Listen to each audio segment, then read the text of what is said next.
Avatar: The Last Airbender is a show of parallels. And the most insistent of these parallels, the ones that the show is most focused on, are the parallels between Aang and Zuko. They are the active foils of this show. Two people who are caught on different sides of this conflict, who are both deeply confused and uncertain about who they are and what they want for themselves. And they gradually come to understand that they are not as opposed, not as different fundamentally, ontologically, as they had originally believed. Avatar is, of course, far from the only show to feature a kind of doubling so prominently. But the show is distinct in how it very much insists on that doubling, and how it very much wants you to notice it. Not simply you, the esteemed cultural critic, not simply someone who cares enough about the show to watch a video like this about it, but just the ordinary person watching the show, the ordinary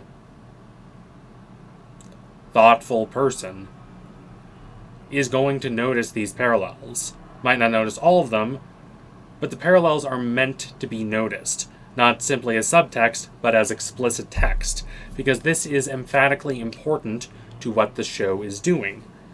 The show is very much predicated on the idea that Guru Pathik states more explicitly than anyone else: the greatest illusion in the world is the illusion of separation. Things which appear different, things which appear initially opposed, are in reality one and the same when they are looked at not simply from the distracted, superficial view of ordinary routine, but rather through close and nuanced and careful examination. The underlying truth, the underlying oneness, is revealed.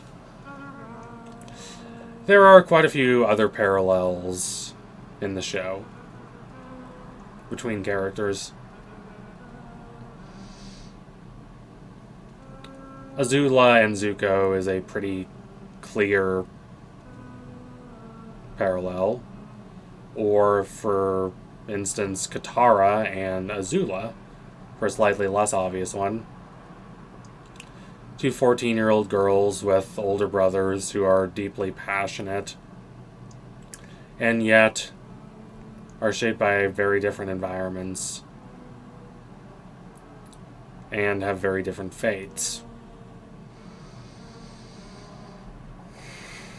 I think one reason why a character like Combustion Man is less appealing, at least to me, is that he's not really much of a character. He doesn't really seem to have any foils or parallels. He's just an object to move the plot along. But most of the show's characters do have these foils, multiple parallel characters.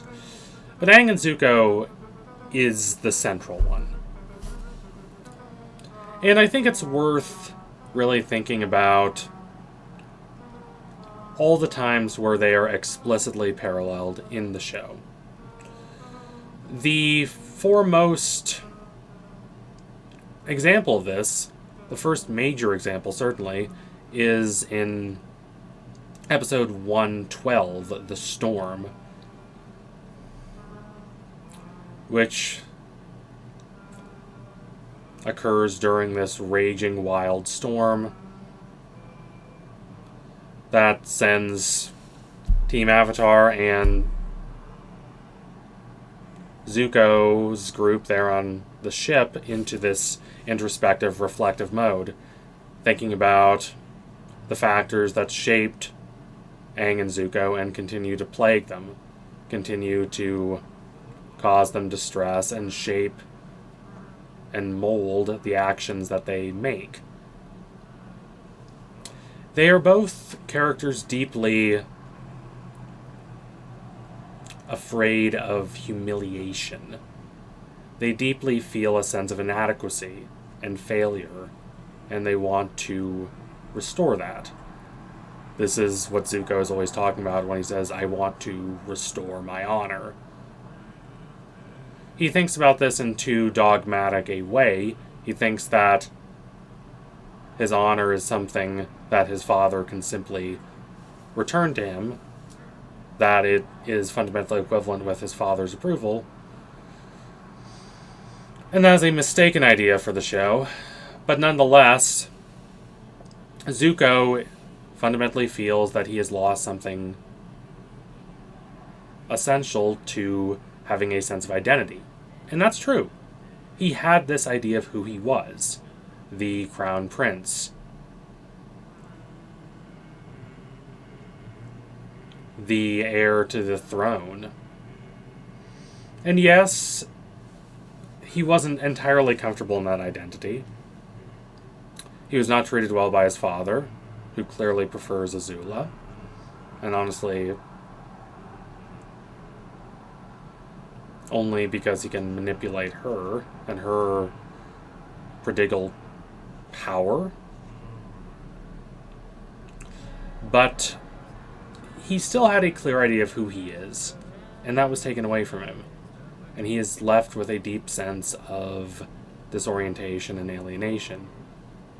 And he feels profound shame. He feels that he has deeply committed wrong actions, and that he will never be free of this shame until he has accomplished this task of capturing the Avatar. Aang is in a somewhat different position, as unlike Zuko, he does not have any profoundly mistaken but profoundly impactful psychological beliefs that he needs to overcome. Nonetheless, he also feels a sense of shame for running away, for not being there when the Fire Nation attacked. This is fundamentally essential to understand Aang's character. He, like Zuko, is afraid of humiliation. He, like Zuko, derives a sense of worth from his capacity to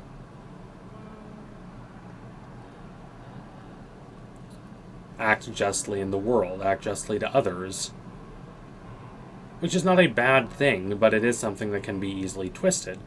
For instance, Zuko's deep desire for the approval of others is distorted into his desperate quest to gain the acceptance of his tyrannical father, which he equates with his own self-worth. Aang is nowhere near that bad, but he nonetheless believes that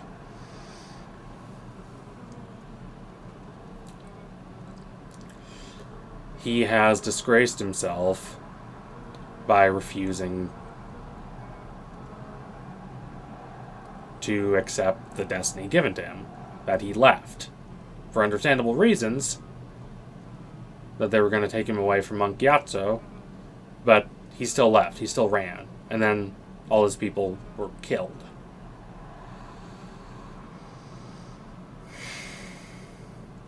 And it's important to note, and this is very much essential for the parallel, that what's truly devastating to Aang is not just that his people were killed. He actually takes that, I think, better than the average person probably would. It's that he fundamentally feels in some degree responsible for that because he wasn't there. That is the big parallel between him and Zuko. That deep sense of shame and self-loathing that needs to try to be overcome. And there are a lot of visual parallels. We go back and forth between their two stories. They see each other when they are escaping the storm. Zuko makes the decision to let the Avatar go and not try to pursue him, which is a immensely selfless act for Zuko, considering how much he prioritizes capturing the Avatar. And my favorite are the match cuts between their fires. When we cut from the little fire Aang and Katara have in the cave to the fire that Iroh and Zuko's crew have there on the ship. And then knowing these deep parallels between the characters, which are made very, very unavoidably clear in the storm. That's literally the essential thread of that episode, and it is kind of difficult to really understand or appreciate that episode unless you accept that paralleling. Once we have that, we go into the Blue Spirit episode, which kind of takes that as a prerequisite. Aang and Zuko are still opposed to each other, but they have to work together toward a common end, after Zhao has captured Aang for his own personal selfish reasons.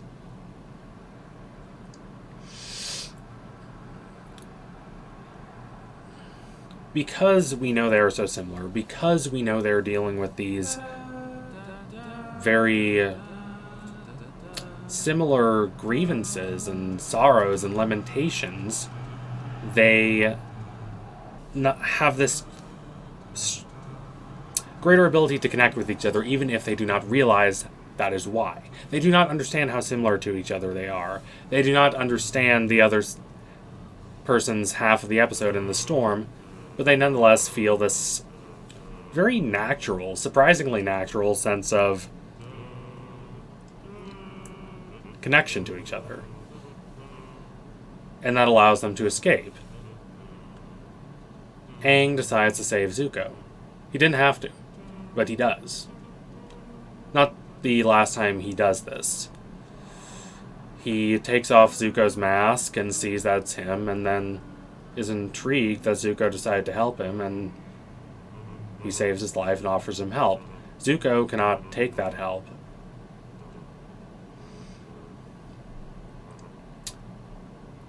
He is too consumed by this ideology that equates his sense of respect and worth to his capacity to capture Aang. He can't just befriend Aang, but he feels quite conflicted about Aang now, as the end of the episode makes clear in a very subtle way.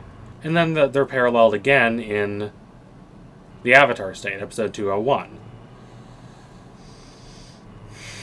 when they're both trying to discern how to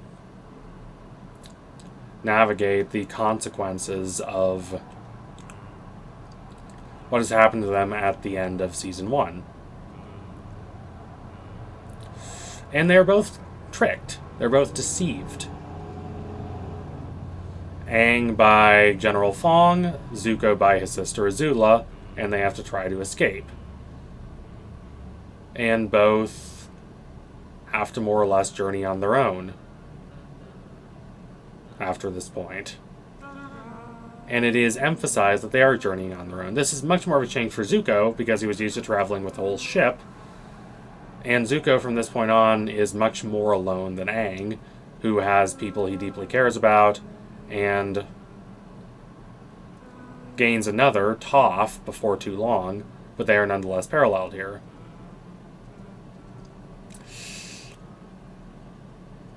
There are a lot of parallels between the two characters throughout Season 2, which juggles their disparate character arcs very well and very articulately throughout the season. But it's not quite as explicit as in, say, The Storm. That is until we get to the first episode of Season 3, The Awakening, which is extraordinarily explicit about this. And it has my all-time favorite cut in the entire show, where Aang says something like, "I need to redeem myself," referring to his failures, and Ba Sing say, "I need to restore my honor," and then it immediately cuts to Zuko, specifically the one half of Zuko's face. A bit obvious, perhaps, but it's effective. Sometimes being a bit blunt can work, as is the case here. And again, just like in the Avatar state, they are both in a profoundly disquieted emotional state. And they both do not know how to respond. Zuko has returned home a hero. He is triumphant. And yet, he's unsettled. He's clearly not satisfied. He knows he's not satisfied, but cannot explain why. He can't simply attribute all his anxieties to not having captured the Avatar anymore, because he did, and he's still unhappy. So he becomes much more petty and bitter. May loves him in the way that she can, but she can't really help him. She can't really understand what he is going through, and she doesn't really want to try. There is only one person who truly understands Zuko in the Fire Nation, and that is his uncle, who is in prison, and who, understandably, has no desire to talk to Zuko after Zuko stabbed him in the back. Aang also feels profoundly isolated in this episode, because he has failed. He has predicated his entire sense of self-worth on not failing, on restoring his reputation, the reputation of the Avatar, after not being there for 100 years.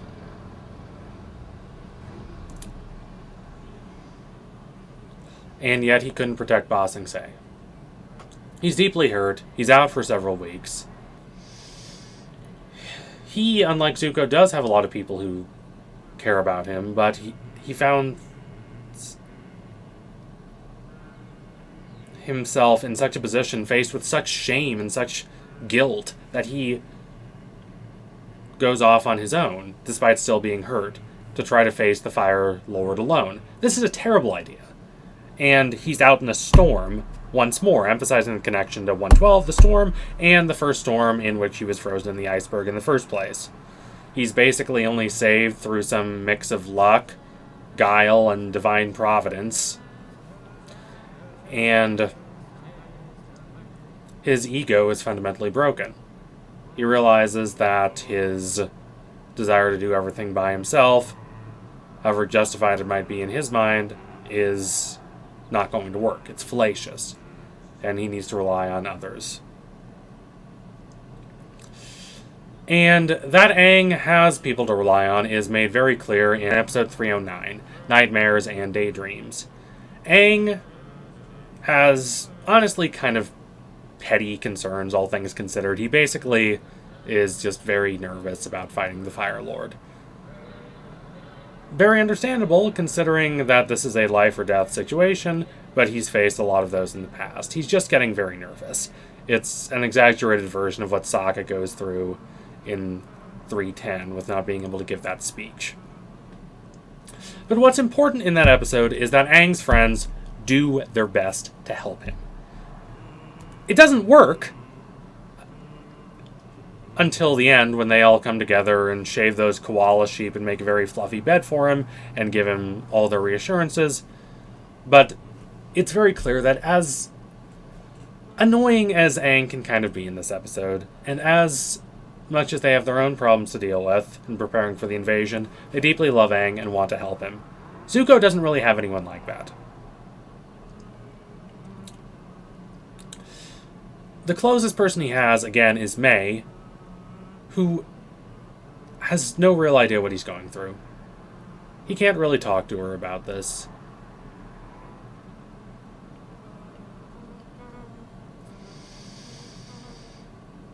He very much feels that he can't talk to her about this, and that's why he only leaves her with that letter. But it is true that she probably wouldn't understand. Her solution to him being profoundly melancholic in this episode is just to have him go and order some servants around.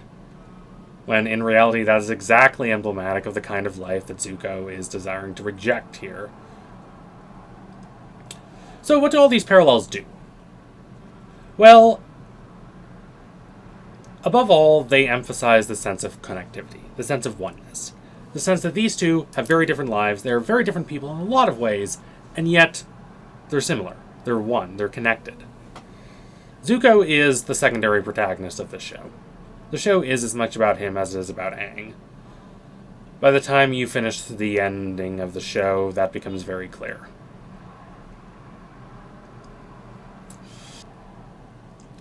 And it also allows the show to sprawl out a bit. To go into more Victorian novel mode, if I may, telling stories about a wide variety of people